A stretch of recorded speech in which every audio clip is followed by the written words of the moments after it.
Another PO na naman. Ganito lang po yung gagawin nyo. Sukatan nyo lang yung pin 3 saka pin 6 dapat 2.3. So mababa na siya 1.5. Kailangan ng palitan tong resistor na dalawa dito. Para maintindihan nyo, initin nyo lang tong tatlong resistor dito o apat na array. Kahit hindi nyo palitan ito, initin nyo lang, babalik na sa dating resistance nya.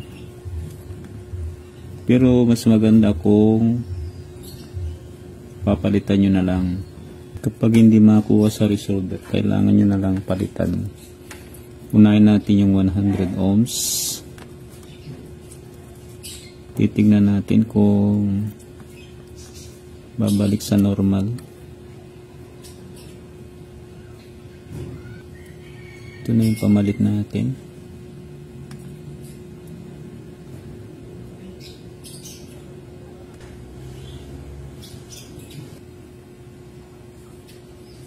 Ayan.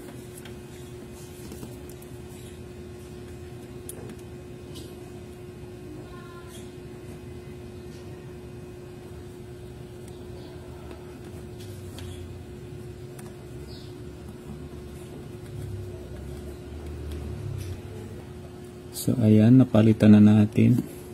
Try natin testirin kung babalik sa normal. 2.3 yun. Dito pa lang nakuha na natin sa 100 ohms. So under na ito. I-testing na lang natin.